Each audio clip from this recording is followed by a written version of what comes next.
We shall clarify some of this, but let's have a look first. So, everyone, well, your third reading that I've done, I did Taurus and Gemini yesterday. And everyone's got this kind of very kind of burst of positive energy in the present. And then looking to the future, and the future is not written in stone. It's one possible future as we go ahead. This seems to be a sticky point. Now, for a lot of us, that's going to be because that's what we're projecting into the future. We're basing our action in the present on what we think the future will bring. But we'll talk about that. So, Queen of Cups, there you are sitting pretty. Now, the difference between the Queen of Cups and the Queen of Wands, and I think they both come from a place of what inspires them, right? Queen of Wands is on her passions, what she looks to create, the light that she has to shine. The Queen of Cups is about the love that she has to give. And I always think that she's the one that embodies the principle of unconditional love the most out of everyone.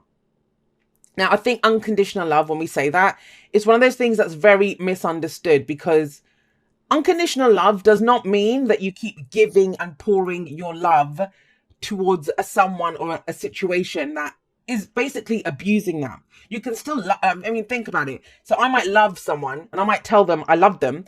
Now, they might turn around and say, well, I hate you, Jay. If I love them, I will still love them no matter what. But I might not want to be around them then, right? If I'm making them feel uncomfortable or the dynamic isn't there, then I need to remove myself. That love is still there. Go in peace, I'd say to them, but I'd still love them. So that's the whole point of unconditional love. Unconditional love means our love is not based on expectations back from that. Now, the other flip side of that is we don't just keep doing things out of love, that, oh, he cheated on me, or, oh, she keeps abusing me or stealing from me or doing whatever. But it's like, oh, but I love him or her. No, that's not love then, right? Then that's yes, you might feel that emotion, but emotions are just emotions. It's what we feel. And I'm talking about that a bit because the Six of Pentacles covers this too, but we'll talk about that. Queen of Cups. So all your messages are kind of hitting me. When that happens, that's Eight of Wands energy. I bet you're getting hit from different angles. Like, you're looking at something and then getting hit by something else. And because that's how your energy feels. And I come to readings tabula rasa, blank slate. So whatever energy comes through, I know it's the energy of the reading. What do you love? That's what she's asking you, underlying energy. What do you love? And hopefully, coming into this week, that's something that you've been considering, something that you've been looking at. But it feels big, because it's not just about who or what do you love now. It's the Ten of Pentacles. You can love it. Like I was giving that example. You can love something, but the Pentacles are about the physicality, the physical truth. What we're building are physical security and stability. And yeah, that can be our bodies, physical body, right? That can be our homes. That can be our jobs, our investments, our money, our relationships even, because this is the family card. It's those things that we build to give us long-term security and stability. And the Ten of Pentacles, it's our legacy. I call it the oak tree card. It's that mighty oak tree that has been there for hundreds of years. And it took that time for it to grow, but it's so strong and the roots are so deep in the ground. It's going to take a lot for that tree to come down. It's Ten of Pentacles. So what is it that you love? And is it part of your long-term story? Is this what you came here to do? What is your heart calling you towards? Now think about that. Cancer, got the North Node in it. What is your destiny? What is your path? One of the questions I get asked the most, like, Jay, how do I find out my purpose? How do I know if this is the right path for me? Well, here's your answer. It's your path, it's your purpose, and it changes, it will change, but it's based on how it makes you feel. You will know your heart is calling you towards it no matter what. And it feels good. She's very intuitive. Apart from all that emotional stuff, she's the most intuitive queen. So what's your intuition telling you? And intuitions don't come from fears. Our fears will always say you can't. Intuition is, okay, if you do this or if you go in that direction, this is going to help you to progress. We don't always like what our intuition tells us, but we always know, it always resonates on some heart level as the truth. So think about that in terms of, I always do the general energies and, trust that you'll apply it to your situation. But think about that in terms of romantic relationships or even like friends or family, where you invest your emotions into it. Is it part of the plan? Is it part of your long-term, your path, your purpose that you came here to achieve? And I do believe this is around other people. because of this. But, you know, for a lot of you, that's going to be the case. But even if it isn't, think about it in terms of work. Do you love what you do? Do you do what you love? Now, we don't always have that luxury. You know, sometimes we've got bills to pay. So we do jobs that, you know, they don't honor us at a heart level. We can't put a hand on our heart and say, yeah, I love this. I love this. This is my purpose. It's going to be, you know, I'm just doing this to pay the bills. I'm just doing this so I can put clothes on my back. That kind of energy. But even in that, then love the fact that you get paid so you can do those things, so you can progress forward. So they give you that security and stability in the moment to allow you to consider other options that are your long-term plan. Bit of a ramble there about the underlying energy. But then we have the Six of Pentacles coming up at the heart of your reading. Now, the heart of the reading is what everything revolves around, what the focus is on. This is a big week for you, Cancer, in terms of where you put in the effort, what you do, and what you get back for it. If you look at this, usually this is the rich guy who's giving away coins to the poor, right? And he usually has scales that are balanced. And the message I see there, this is sometimes called the charity card. I don't think it's like charity in terms of doing someone a favor. That's not the point. It's balance. It's give and take. It's the law of giving and receiving. Now, she is feeding the birds, right? So she's giving to the birds. She already has her basket full. She's picking extra berries for the birds now. So she's giving to them because they're hungry. But the birds are also giving her something. They're giving her the opportunity to do something nice. You know, it must be nice for her to be able to feed these birds. So there is giving and taking here. There's no pride in what she does. There's no shame in what the birds do. And that's why I like this depiction of the Six of Pentacles. But before she does that, before she gets into that place of giving and receiving, her own basket is full. And that, I talk about this in the outro a little bit, like we have no business honoring others until we can honor ourselves. So that love that you have for other people, do you have it for yourself? Do you have it for what gives you security and stability? I think one of the things that I also said in the outro is that, you know, when we sacrifice ourselves for other people, a lot of people do that. They sacrifice themselves for others. And there's this idea that it makes you a good person. Whether it does or whether it doesn't, the first thing that it makes you is a neglectful parent to your own inner child. When you actually take care of yourself, like think about her. Now she's got her basket full. She's even more happily giving away to the birds. So have a look at this. I mean, this can come up. Usually if the devil comes up anywhere near this and you don't have the devil, but if the devil comes up somewhere around this Six of Pentacles, that's what we took. That's very clearly codependency, that message. So for some of you, it's still going to be that, because I wouldn't have thought of it if it wasn't that. But I feel like this is work that you've already done. Now, I want you to think about this in a literal sense, because we have the Page of Pentacles coming up. It's really strange, Cancer, because I usually talk about it in the larger energies, right? The weather. I can't tell you whether you're going to get wet or not, whether it's going to be a flood or not. I just tell you, hey, it's going to rain, right? Or the sun's going to shine, whatever. But I'm getting a few specific messages through here. For starters, I'm getting with the Page of Pentacles in the past, is at least one of you that you've got a little bit now. You might have struggled to get this, but you've got a little bit now. You've, you know, maybe stopped away a little bit, or you've worked on yourself. You've got a place of stability and security for yourself now. Who is asking for that? That's the message for one of you. Who is asking for that? And are you ready to give it? Because this, the Ten of Pentacles, yeah, it's that oak tree, but if it's to do with a relationship or a family situation or a group of people, then everyone has to grow that tree together. Everyone works on that together. It can't just be up to the Queen of Cups to pour her emotions into it. And in a general sense, the Page of Pentacles is this. I see the Page of Pentacles as the student, the one who does his homework, who looks at the details, who repeats it, keeps doing it, you know, that kind of wash, rinse, repeat, that kind of energy of the Page of Pentacles to get it right. This can be a card of boredom, where you're trying to get the pieces together, right? It's no fun kind of revising for that exam, but this is where it's that kind of energy. So if you have a little bit now, this can be an offer someone makes to us as well, or what we have to offer someone. But it's of value. It might be something small. I always see it as a token of something else. So it's the engagement ring that promises marriage, right? That promises that wedded bliss.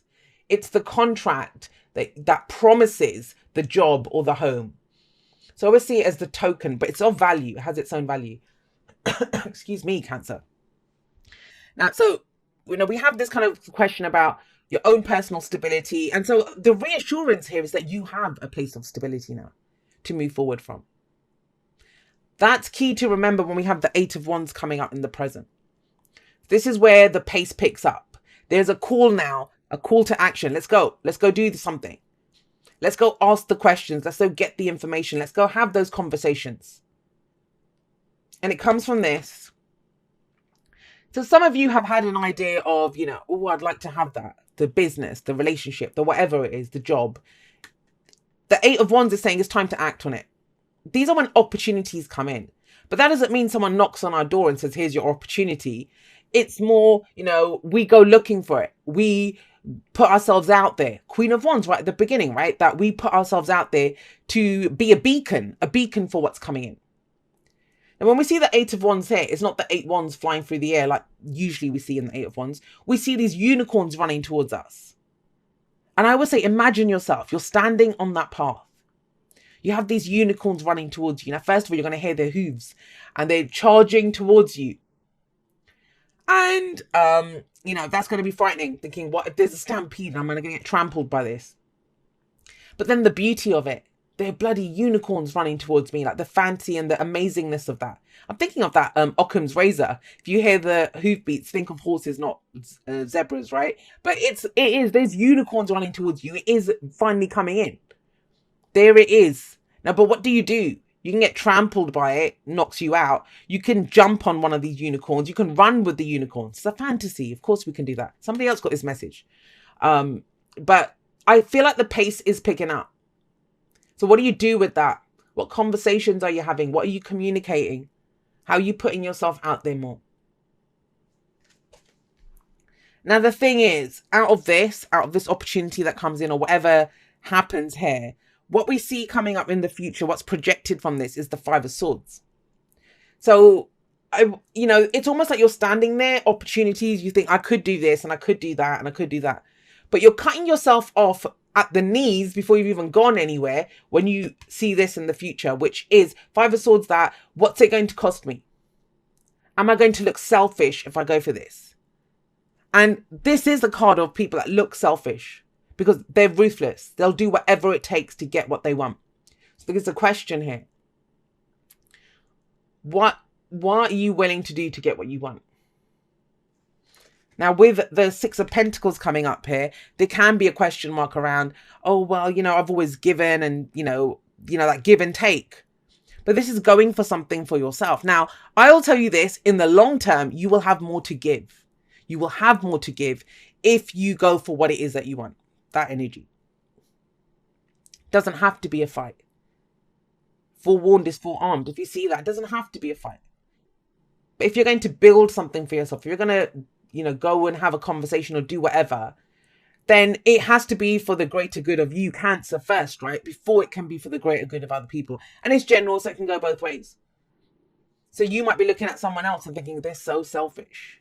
They're so selfish. They might be. I'm not saying they're not. That's a ruthless energy.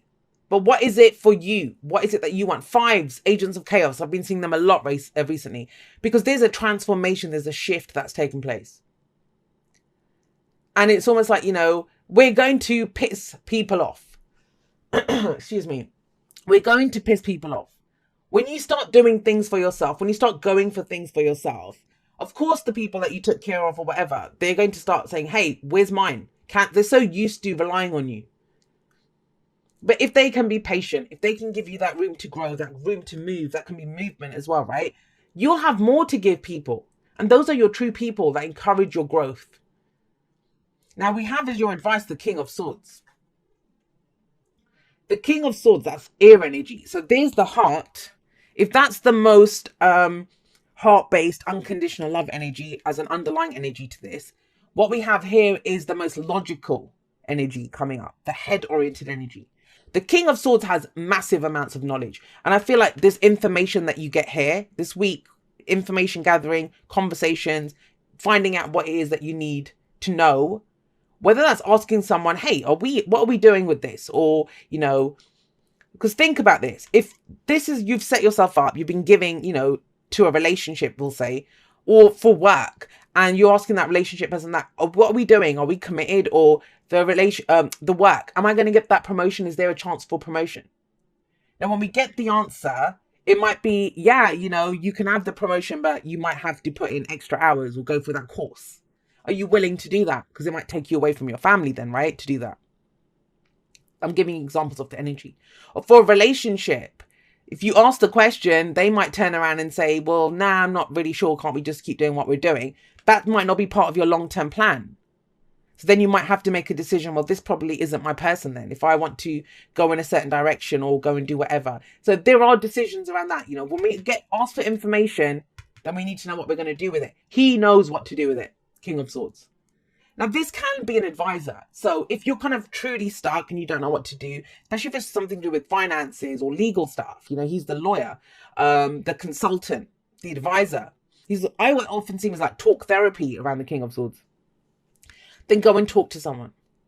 It might be that, look, I've got a little bit to invest. I've got a little bit to put into a deposit. What's the best use of it? It doesn't have to be a trained professional. It can be a friend, a family member, someone at work, a boss even, an advisor. The kings give advice, and he has very good advice.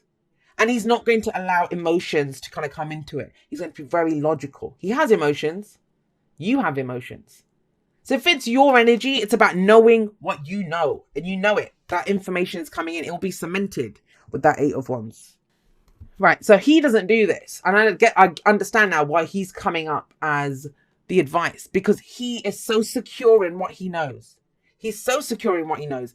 And think about it. If you're the student, if you've been kind of doing it again and again, repetitive energy, looking at the details, trying to get it right with the Page of Pentacles, with him coming up there, it's like, then you know it. It's empirical evidence. You know from how you feel, you know from your experience what's right here. But then why this 8 of Swords? The 8 of Swords is the I can't card. He doesn't understand what I can't is. Because he knows. He trusts what he knows. That's enough. The information that he has. So if you have been dealing with, fears and doubts, if you're trying to grow something, if you can see it, that relationship, that job, that business, whatever it is, and you can see it, your family, and you think, I know the best use of this. I know what can give us long-term security and stability.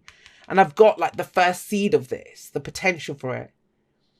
This is the week to start moving on it. And I feel like it's a lot to do with communication and messages. Starting to tell people what's going on, or because the 8 of Swords is that there's nothing I can do right now. Well, then with the King of Swords coming up, maybe you can plan it. Maybe you can talk about this. Maybe you can get the information that you need. It's all of that kind of logical stuff. Because the heart-based stuff, the inspiration, the movement, all of that creativity, that's all there. The passion's there. But what do we do with that? And this is where the head comes in. The heart knows what it wants. It's the head's job to figure out a way to get it. But if you've got a trap, that's the voice of fear. That's not intuition. That's the voice of fear. Saying, I can't do this. But you can. It's trying to keep you safe. But you're not in any real danger. That's the page. If it wasn't him, that's the adventure. If it gets you excited and fired up, then that's what we do, right? But like I said, it's always your choice. Free will for the win every single time. You guys got spiritual connection. This relationship has a connection that goes beyond this lifetime. So I want to say this to you. If this is about someone who you trust for advice and you don't know why you trust them, right? Or a relationship that you kind of love them. You love that person, but you just don't understand why or how you can make it work. Because that's 10 of Pentacles. That's the long term. Or someone in your family. It doesn't even have to be romantic. It can be any kind of thing. Whatever that spiritual connection is. I always say I treat everyone in my life like a soulmate. Because they bring us home to ourselves. This is the week to start figuring out, not just this, not just in my head, what's going on, that I can't, or I can't say this, or I can't do that. To have the conversations, to get the information. Is it even fun anymore? Is it something that you really want to pursue? Are we just looking at what it's going to cost us? Which, that's fear. That is fear, right? If you think it's too much, the cost of this thing. But I see with this, especially with the Eight of Swords, you're trying to understand it from a logical place. And this, what does it say? It's beyond this lifetime. This is a connection that's bigger than that. We're trying to understand a connection that's bigger by the earthly stuff. And, you know, I deal with that all the time. People come to me about soulmates or twin flames and all of that stuff. And I'm like, well, think about what you're saying. If you're telling me it's spiritual, if you're telling me what is spiritual, beyond the body, beyond the physical, it's of the spirit. And if you're telling me that, you know, that we've got this connection, then that's beyond this lifetime. It's bigger than that. It's bigger than the physical reality. And so this is some of that, getting the answers that you need, having those conversations. Yeah, this is, I knew it. I knew it right from the start. It was not just to do with you guys. It was to do with others, because we got a leg up. And a leg up, it talks about, you know, you've gone as far as you can on your own. Maybe whatever you've been trying to build, you know, if it's a business, it doesn't even have to be a relationship, a business, and you're trying to build it. You've done as much as you can on your own. Now it's time to, whatever you know, maybe you've helped others. It's time to call in the help that you've given other people, to have the conversations. But this is about other people. And I love this, because you see that little baby polar bear climbing up on its mama. That's how you'll get further now. Either through advice, either with working with other people, having conversations with those people that we love. But that's how that, it will, if it stopped being fun, whatever it is, because it's been too much pressure on you, then it's time for others to come in and help. And I know that's the 10 of Wands, but it's that kind of feel, especially with the Page of Wands. So you can get back to the core of it. I mean, think about it. It's like me, say, you know, and it's happened to me a few times where I love doing the readings. I love what I do and I love working with clients. But then the administrative side, or dealing with people, you know, the kind of messages that people send, which I've already put the information out there, but they don't bother reading anything. They're just sending me, you know, the administrative side. That gets to me. And it stops being fun then, right? It stops being fun. So this is like, hang on, you've done the kind of boring kind of legwork part of it. Are there other people that can come in and help with that aspect of it, and you can get back to what you enjoy doing about this? Dear you, human beings spend a huge percentage of life asleep, not just in bed, but the kind where you forget you are a spiritual, immortal being taking on a temporary human form. It's not your fault. Everyone suffers from spiritual amnesia once in a while. As you develop an identity, an ego, you begin to see through the eyes of a small self and have less connection to your soul self. You may not recognize this is going on, but you sure can feel it. There she is. We're here to remind you to look through your soul's eyes and see that magic is everywhere. Infinite potential lies in spirit, who is teaming with you to fulfill the contract you made to contribute to the evolution of the whole world. Wake up and remember that all the help you need is orchestrated in the invisible realms. Your mind, in alignment with divine intelligence, is unstoppable. The world is yours to co-create. You are so loved and we are all behind you. And do you see that? That whole kind of your mind. Trust that you have everything that you need here to get the information, the give and take. And you're always going to get haters and people that don't agree with you. That's on them. I don't think it's selfish to take care of your own needs, but I think it's selfish for other people to say, hey, stop taking care of your needs and come take care of mine. That is selfish. And it's been something that's been coming up quite a bit recently lately, but really it's this. Don't worry about the I can'ts, because you can. He knows. He'll find a way. And you have this, the beauty of these pentacles is that you have a solid base on which to build on, and you have a clear idea, the heart, the physical plan of what to do. Now it's about the knowledge of how to do it.